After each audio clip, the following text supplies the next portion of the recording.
loving kindness is connection. It can be based on a recognition that everybody actually wants to be happy. Everybody wants a sense of belonging. We want to feel at home somewhere in our bodies, in our minds, in this world. And we can be so misguided, so confused. We get so many messages about where that's going to come from that we're like dizzy. But that urge itself toward happiness is a good thing.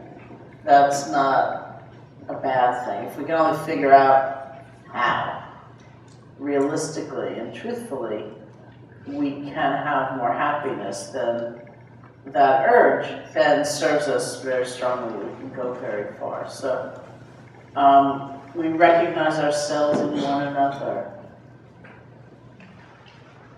in that all truly want to be happy. The second quality is that of compassion. Compassion is sometimes talked about as the trembling or the quivering of the heart in response to seeing pain or suffering. It's a movement of the heart, and it's a movement toward, to see if we can be of help. I'd also like to say this is distinct from a movement into, to burn up. It's a movement toward, to see if we can be of help. Compassion is a certain response we might have to a recognition, even a felt sense of suffering. But of course, it's not the only possible response. We may sense someone is in pain or there's a lot of difficulty going on, and that might frighten us, and we might just want to back off, or we might be completely exhausted and it's just too overwhelming. Or we might feel kind of overly responsible, like I've got to fix it, because I've got to fix everything, since I'm in charge of the universe. Or we might be blaming. You know, I gave you perfectly good advice 6 months ago. If you'd only taken it, you'd be better off. There's so many possible responses to a genuine seeing of pain. And compassion is only one of them, a movement toward, to see if we can be of help. So first of all, genuinely seeing pain is not easy. Right? To be able to just admit, wow, this hurts when it's me, or that likely hurts, and not to run away when it's someone else. It's not easy.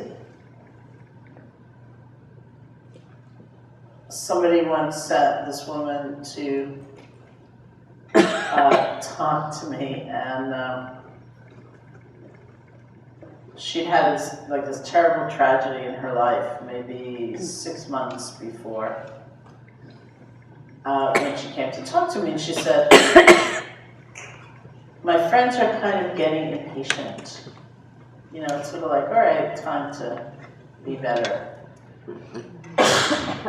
And what had happened to her is not like a 6-month thing. It really wasn't. And then she said to me, my friends all have golden lives. Nothing ever goes wrong for them. Which, of course, I didn't believe for one second. But that's the pretense, right? That's the presentation we're taught to make. My friends all have golden lives. Nothing ever goes wrong for them. So now I am the symbol of life gone awry. And I had one of those experiences, you know, where you just hear these words come out of your mouth. And what I heard come out of my mouth was, I think you need new friends. And then I said, you should meet my friends. They're all a wreck. Everything's falling apart always, you know. It's like, of course, it's not that they're all a wreck, but there is a certain honesty that is a part of that kind of growth and maturity. Things aren't always great. And that's very hard, just to acknowledge. So the beginning is that kind of open acknowledgement, that ability to be with whatever the experience is, And then there is the possibility of the compassionate response. Because compassion is not burnout, it's not getting overwhelmed, it's not being frightened. It implies certain strength, right? And it's not maybe what we popularly think it to be, always. I once went, many times actually, I went to the Soviet Union to teach. And the first time I went, it was still the Soviet Union. And it was illegal to teach meditation. So we went, my friend Joseph and I went as part of a tour group. We even brought Joseph's mother, and the tour group was kind of covered. Every afternoon, Joseph and I would like disappear and go to people's living rooms to teach. And we had a translator, coming with us throughout. And I was speaking a lot about compassion, and I kept getting like this really funny feeling from the room. And finally, I sat down with the translator and I said, "Well, when I say compassion, what do you say?" And they said, "Oh, it's this like terrible state where you're just like broken by the suffering, nearly destroyed by the suffering." And I said, "It's like someone has taken a giant stake and driven it through your heart." And I thought, no wonder this is really funny. So it's not that compassion is a giddy, superfluous state. It's not that at all. But if we are undone by the suffering, just common sense tells us we don't have the energy to go toward. It's too much. Again, that's why our unhappiness, our unwherewithal, our resiliency, our inner resource is an important thing. Because we want to go toward, we want to be there, even when we can't fix it. Right? So the kind of overly romanticized or popular view of compassion might be just getting overwhelmed and giving in. But it's really not that at all. It's its own state. If loving kindness is based very much on a thought that all beings really want to be happy. Everybody wants that sense of home. Compassion is also based on a recognition of our universal vulnerability. It's not that we all share the same measure of suffering by any means, because clearly we don't, but the vulnerability really is universal. Life is so changeable, it's so fragile. It's moving all the time. You can go out, pick up your cell phone, turn it on, check your messages, and you have a different life than before you picked up that phone. One message. And so sometimes people think of compassion as a very separate kind of state, like I, who have this perfect life, which will never ever change, am bestowing this kindness on you way down there because your life has fallen apart, which mine never could. It's not like that, because guess what? We share that kind of vulnerability, so it's much more of a kind of equalized state, compassion, recognizing that vulnerability. It's not a sense of hierarchy, like I'm the together one now, but much more that recognition. It's got a steadiness to it. It's got something supporting it, so it's not just feeling bad, in which case we don't have the energy to try to make a difference. It also has the last quality, which I'll talk about more fully in a minute, equanimity, which means we understand we're not in control. That I will do everything I can, and it's not all up to me. It's just like the nature of things. That's just not the truth. And any time we live at variance to the truth of how things are, it's like the proverbial banging your head against the wall. There's not a lot that's going to come from that. It's like pain. Living in accordance with how things are doesn't mean we give up, and it doesn't mean we don't care. It actually means we can care in a more sustained way, because we're not so caught in needing to be the one to make it all better, or having a timetable. Right? So that's compassion. The third quality after loving kindness and compassion is called sympathetic joy. It means joy in the happiness of others. Instead of when we see someone's success or good fortune, falling sway to the voice, which so often arises in our heads that says, "Ooh, I wish you had a little bit less going for you right now." Like, you don't have to lose everything. But if the light could just dim a bit, I'd feel better. In contrast to that, sympathetic joy is actually being happy for the happiness of others.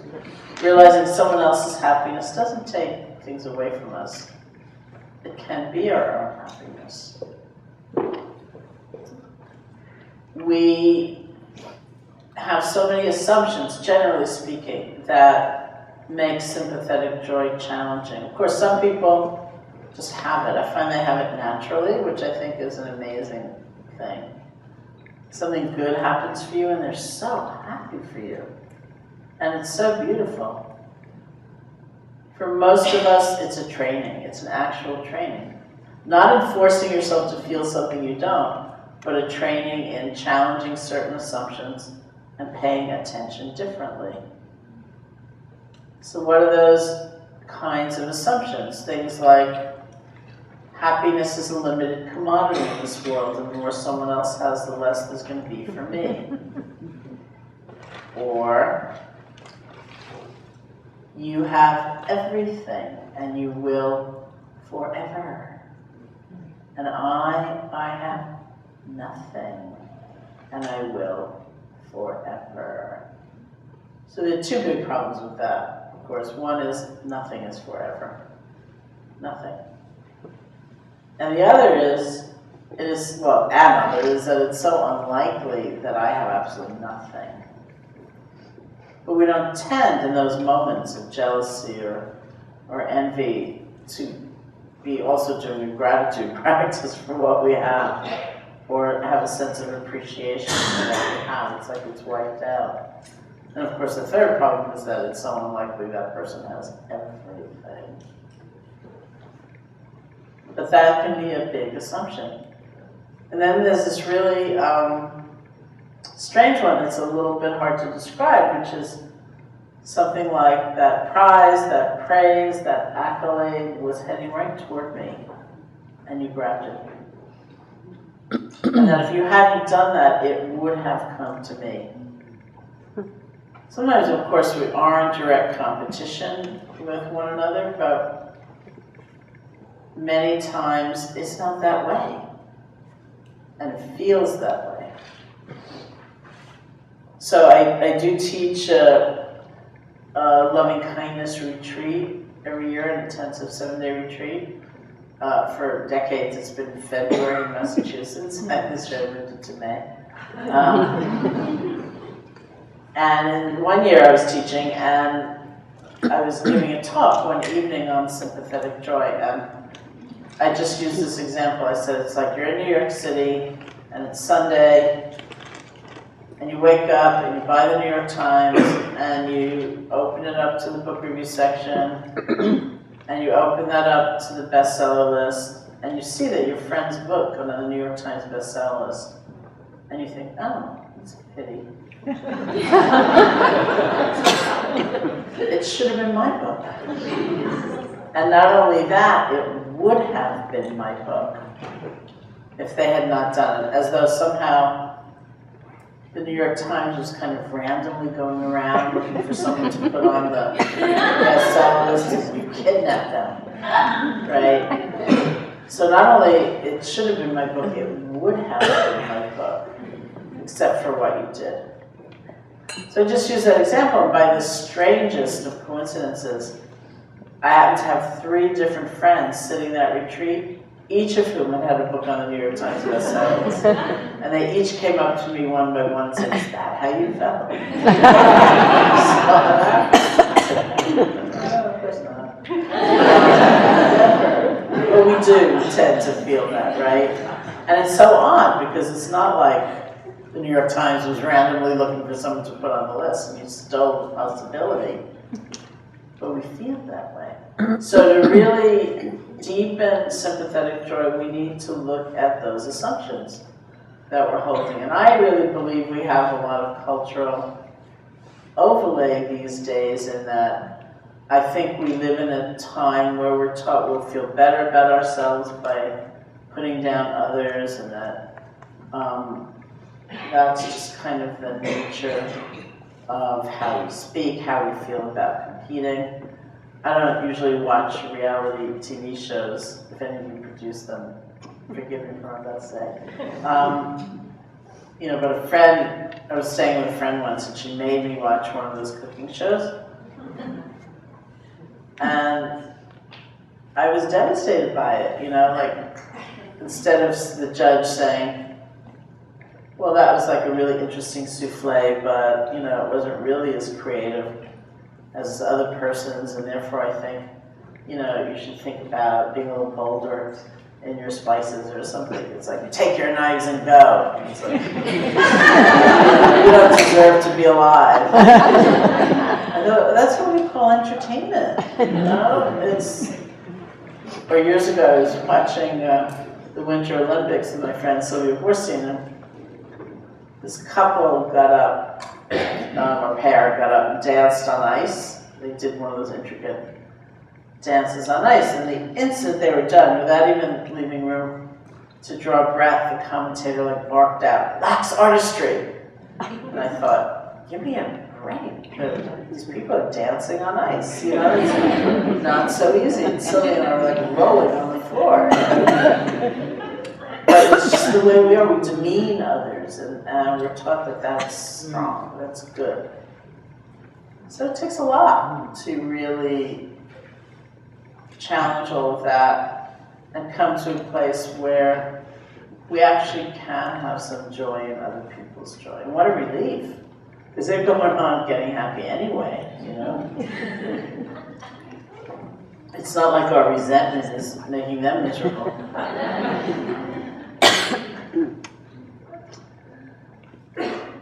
So we have loving kindness, we have compassion, we have sympathetic joy, and the last quality is equanimity, which means balance. In this context, it means the balance born of wisdom.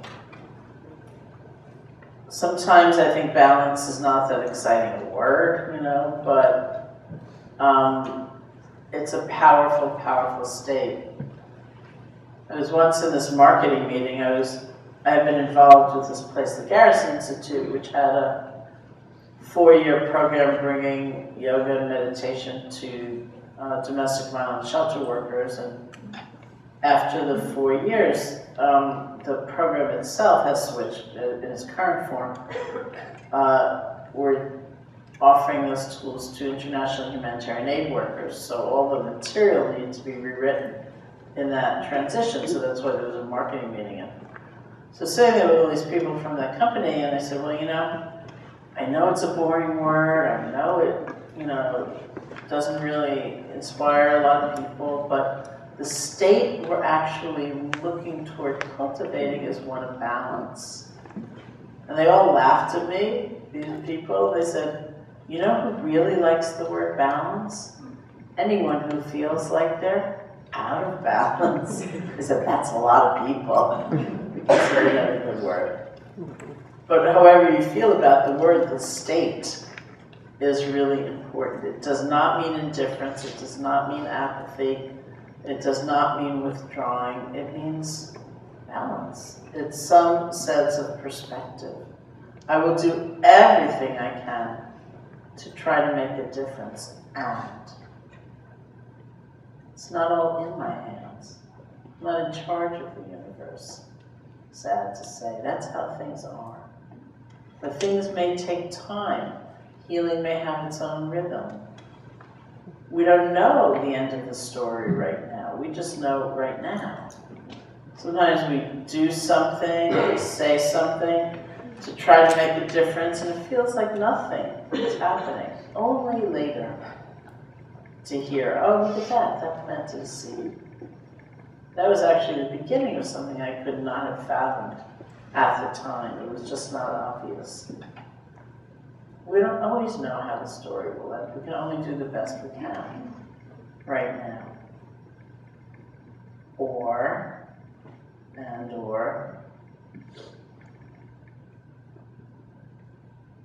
what happens in this moment is consequential.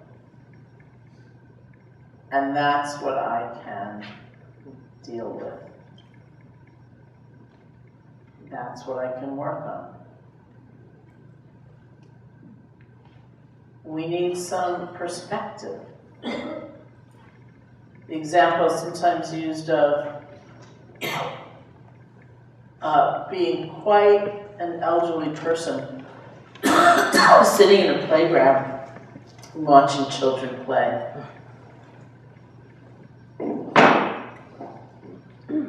So you're quite an elderly person. It means you've lived a life, you've seen a thing or two, you've seen lots of change, you've probably had to let go of a lot.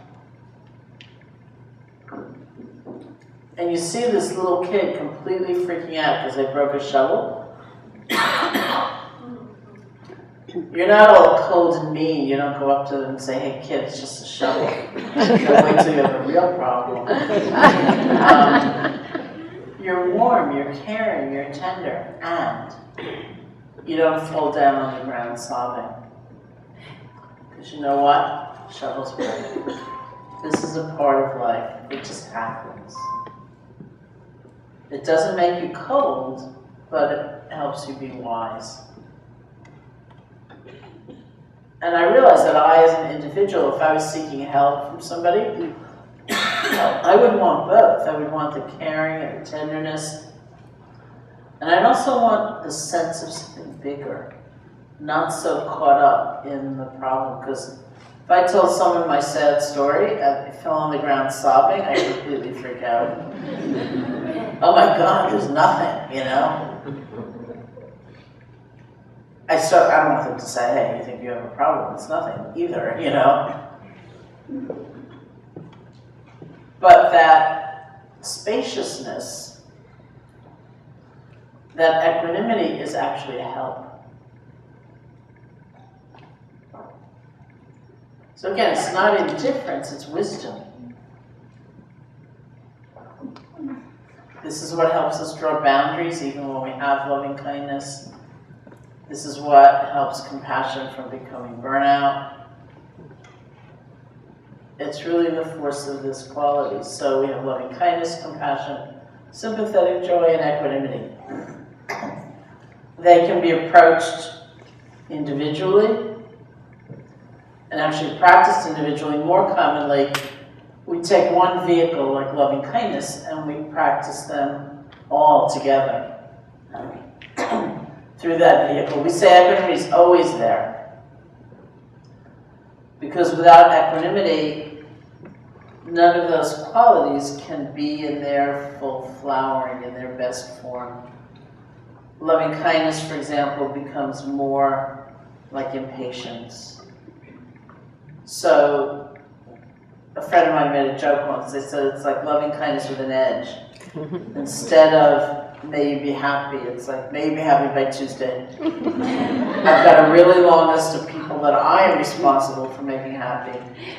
And therefore, you better hurry up. You're at the top of the list now, but that's not going to last. And, you know, by the way, speaking of lists, here's your list for everything you need to change in order to be happy. Right? Remember, these practices are talked about as practices of generosity. And we know if you're giving somebody something, a material object, we can give in all kinds of different ways. It could be a freely given gift. Enjoy this, may you be happy. It could be laden with all kinds of expectations, like give me a bigger one in return. Or, I'm not going to give you the strikers and drive you crazy. Right? Same gift, seemingly on the surface, but a very different quality of generosity. It's coming from a very different place. So, loving kindness is meant to be a freely given gift. Not like, here's your list, and hurry up. And it's equanimity that allows it to to have that form. That's not to say we don't fall into impatience or attachment ever, of course we do. But we can come back because we can know the difference. So the 4 are usually brought into the 1. Equanimity is always there.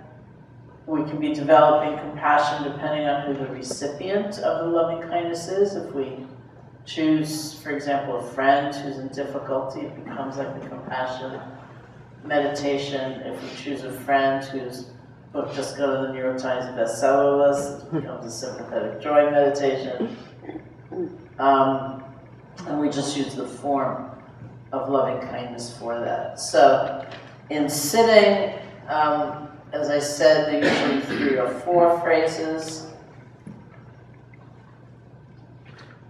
We often say it's fine to make up your own phrases, which is true. You don't want to spend your entire meditative life thinking of what phrase you should use. So I'll suggest very common phrases. You can just use those for now if you want, unless you have phrases that you prefer. Remember, it's a practice of generosity. It's offering. We're offering to ourselves. We're offering to others. Even though the phrases are commonly translated as may I, may you, doesn't mean we're begging or imploring. We're offering. We're giving. It's got a little verb to it. It's not the same as an affirmation. Somebody asked me that. It's not like saying I am happy or peaceful.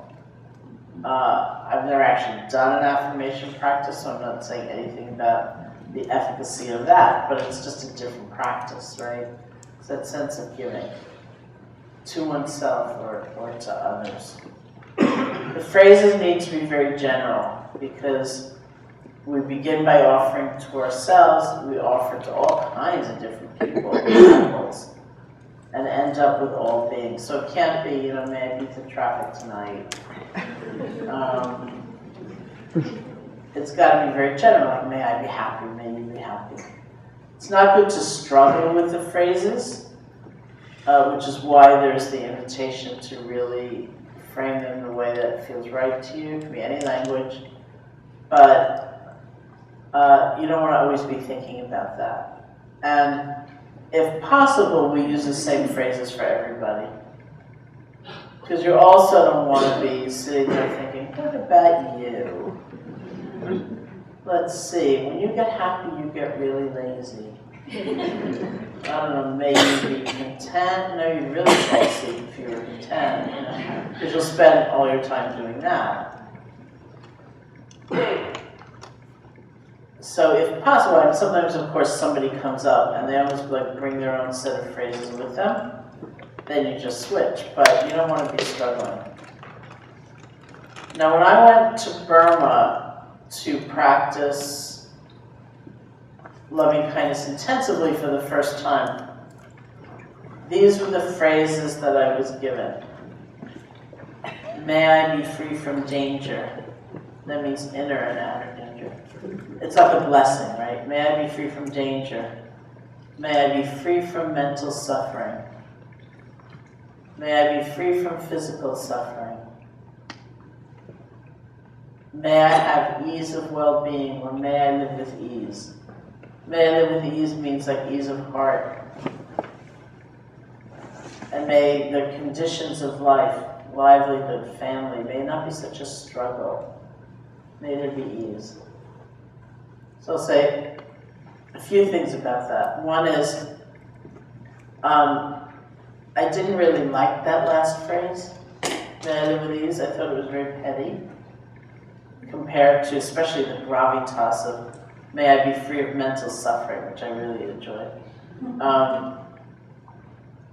But I was in a situation where I actually didn't have that flexibility yet to change the phrases, so I just used the phrases that were given to me. And one day it was like something really shifted inside of me, and I thought, wow, our lives can be so complicated.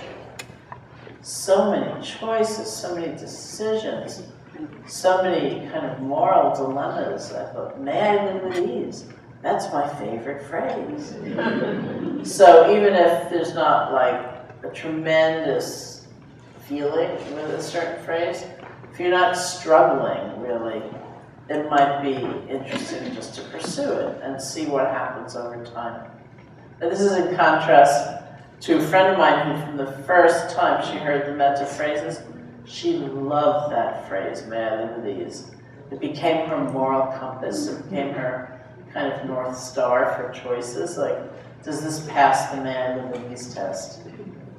Or is this just going to be way too complicated? So another friend of mine is an artist, and she made a stamp that said, does this pass the may I live with ease test? So I lent it to my other friend, who was so taken, who really made up the phrase, who at the time, she worked for the federal government in Washington, D.C., and she told me she would just kind of randomly stamp documents every now and then. Does this pass the may I live with ease test? She's since retired, and every time I tell that story, I think I should get that stamp back.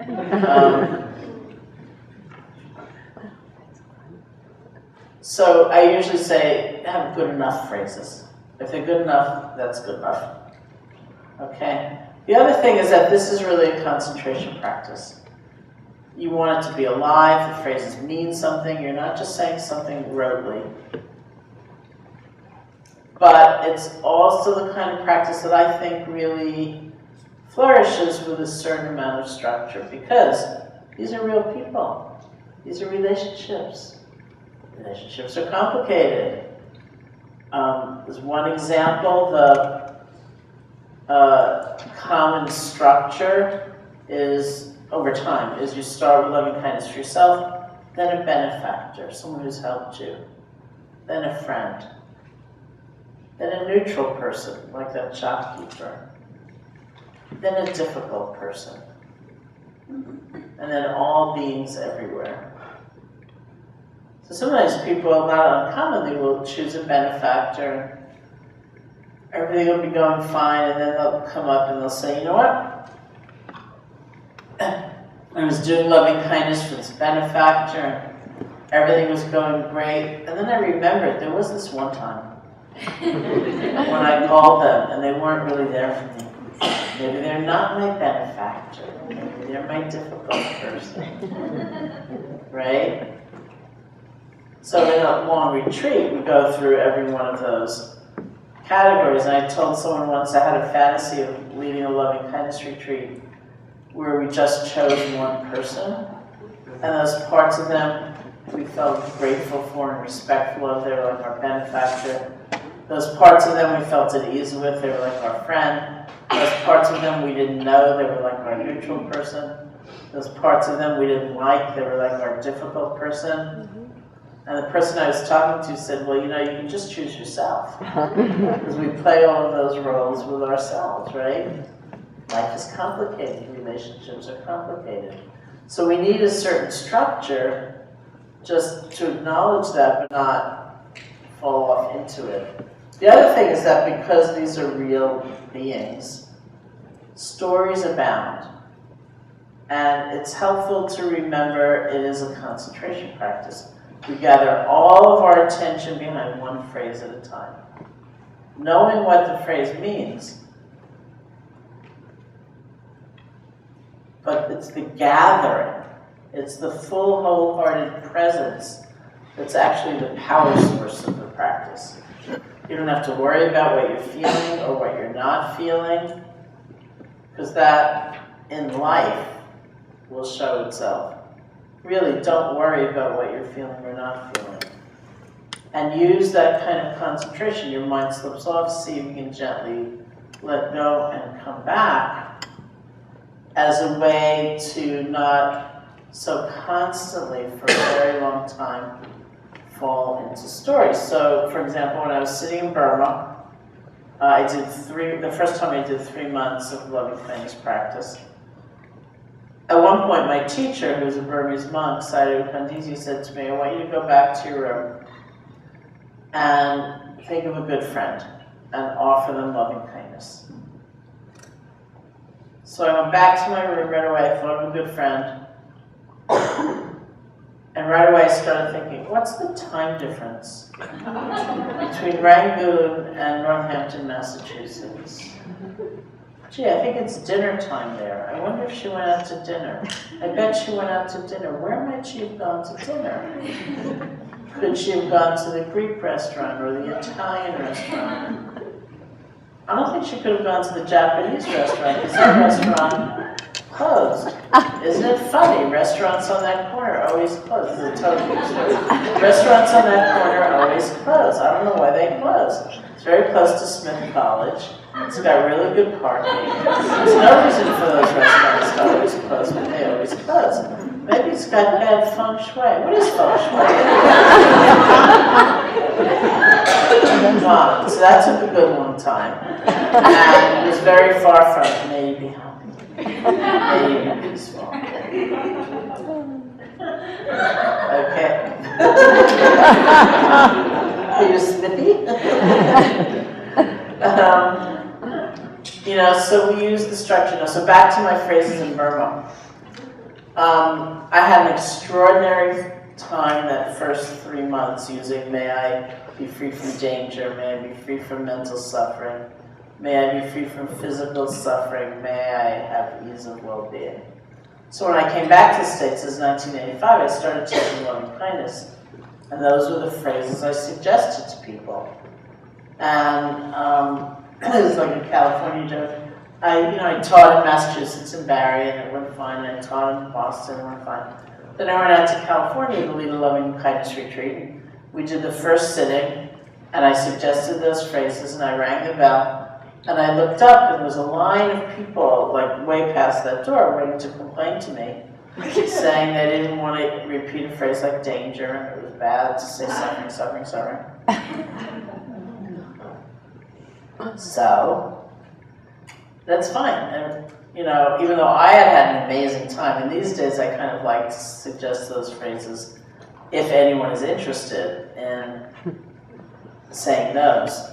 Most commonly what you hear, because it's not good to struggle with the phrases, most commonly what you hear suggested, beginning with yourself, is something like, may I be safe, be happy, be healthy, live with ease. So none of it is phrased in the so-called negative. It's really up to you. And I think it just indicates something of the range. Choose some phrases, even if it's just for now. We repeat them over and over again. It's an offering to ourselves and then to others. And I'll guide you through, because it will change, each sitting. I'll guide you through different variations. So you have some sense of the overlying structure. The skill set is exactly the same. Your mind will wander a billion times. See if you can gently let go and come back. We want to be present and know the meaning of what we're saying, but you don't want to be like trying to force a certain feeling, but more like create the ground, and we'll see what happens. To tell you the story, just as an example of loving kindness kind of changing us so that it infiltrates more into our lives. So, last winter, as you might have known from a distance, it was a really, really difficult winter in New England, New York. Massive snow and so on. So there was one time I had a class on a Monday night in Washington, D.C., and a class back in New York City on Tuesday. So, Tuesday night. So, Monday morning I got up in New York, ready to take the train to D.C., and found out that my train had been canceled. So, I managed to get a later train, got to D.C., taught my class, got up the next morning to go back by train to New York City, and I had all these things to do in the afternoon, and then I was going to teach at night. So I got to Union Station to find out that my train was really delayed. So I waited, got on the train, we went just far enough to be in the middle of nowhere, and we stopped. So the conductor got on the PA system and said, the train in front of us has broken down. And as soon as they fix it, we'll be on our way. So we waited and waited and waited and waited and waited. And then finally we started moving. And we made one stop and then went just far enough to be in the middle of nowhere. And we stopped again. So the conductor got on the PA system and he said, now we've broken down. And he said, you know, the part of the train is like a cable car, like up on top. He said, we hit a block of ice, which was everywhere. We hit a block of ice and this part broke. The good news is that we have a replacement part. The bad news is that it's so unusual a part to break that we have to get an inspector in here to make sure we fixed it correctly. So we waited and waited and waited and waited, and I'm like canceling appointments. And finally the conductor comes on, he said, we're going nowhere. So I don't know if this has ever happened to you. We're going to pull a train up alongside, and then they put down these little planks, and you have to walk from your train to the other train. So we all get on the other train, and it turns out that that's a local. So what should have been just over 4 hours was like 8.5 hours of the trip. I got to New York City to my then apartment building, sublab, with like an hour to spare before my class. Hadn't eaten, hadn't had anything to drink, right? We're just stuck on these trains. And I'm exhausted. And I get into the elevator, and there's a woman in the elevator, it's a complete stranger. He looks at me all like bright and shiny, and she says, it's my birthday.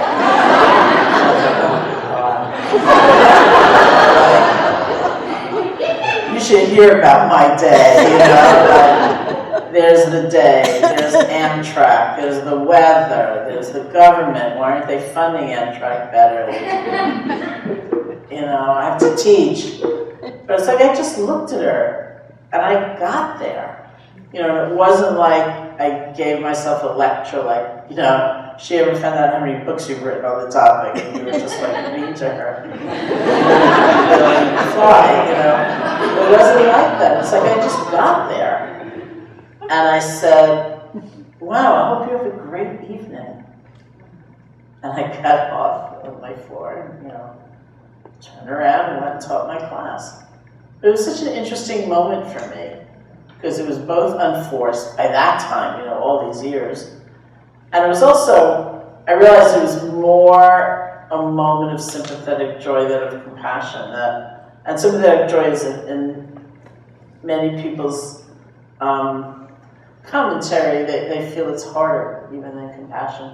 And I realized I think that's kind of true. If I looked at her and she looked really lonely, and if I hadn't thought, wow, this is so sad, she has no one to talk to say it's her birthday except this total stranger in an elevator, I think I would have gotten there even quicker.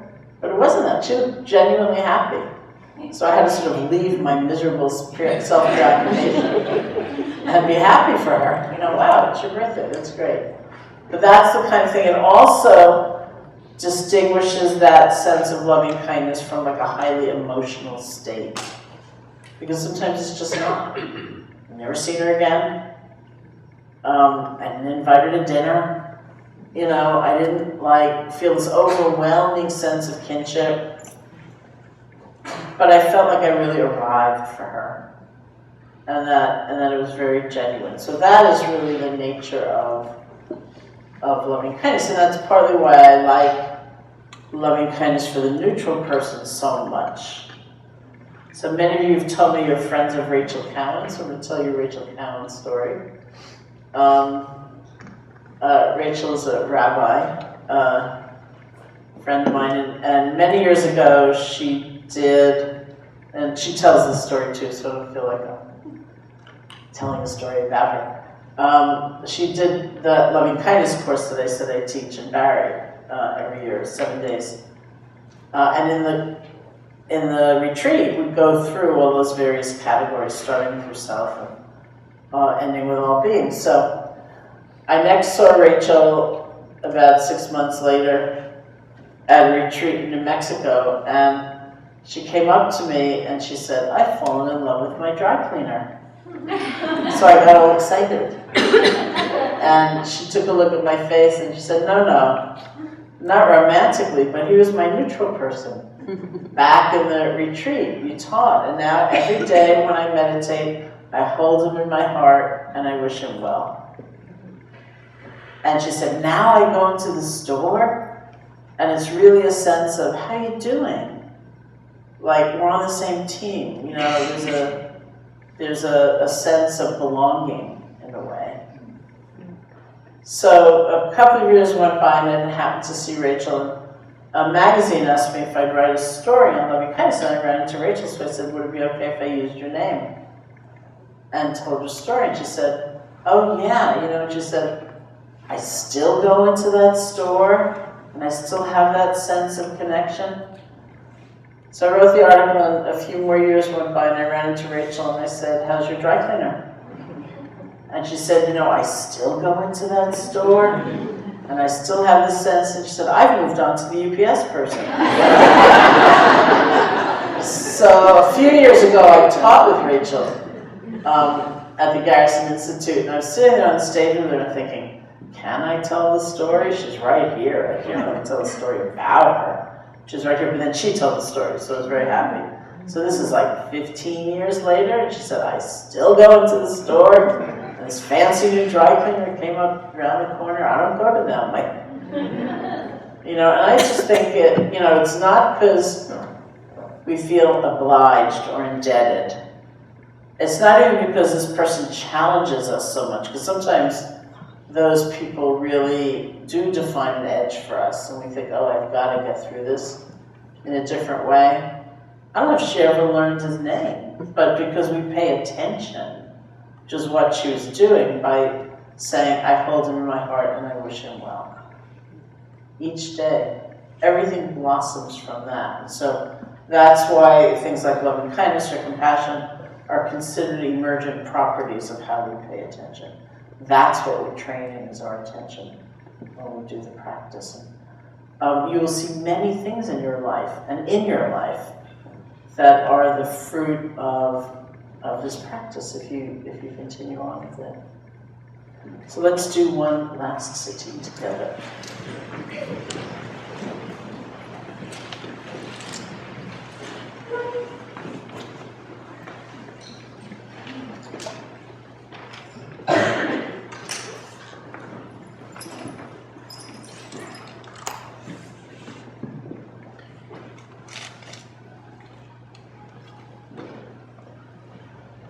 And you can begin with loving kindness toward yourself, or whatever is easiest.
And those who helped you be here, maybe they're people at home, certainly there are people here. Maybe a little group of people comes to mind.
And those whom you know are struggling or having a hard time, as an affirmation that our practice could never really be just for ourselves alone.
And everybody here.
And all beings everywhere.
So thank you so much.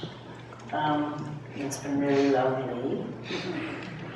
I don't see Scott, but thank you, Scott and Amishi, and everybody who helped out so much. I don't know if you have any closing announcements. Waiting to finish up. I hope to see you all on everywhere. I hope to see you all online and in person somewhere. I'm going to try really hard to finish my book so it can come out next winter. And I can launch it in Miami, my new dream.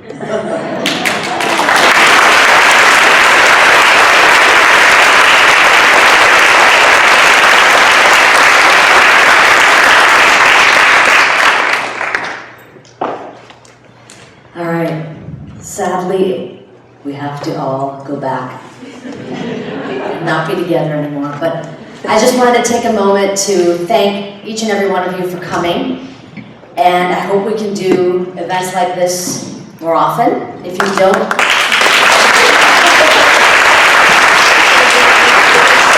already have one potential event booked for next year once Sharon's books out. If you'd like to learn more about UMindfulness and be on our mailing list to learn about other lectures and events we have, feel free to sign up in the corner if you haven't done so yet. I just wanted to take this moment to thank, in addition to all of you, I wanted to thank all the people from my lab who helped us get everything set up. And I wanted to thank Scott for being my partner in crime in all these efforts. And I think it would be wonderful for us to end again by thanking Sharon for making these 2 days amazing.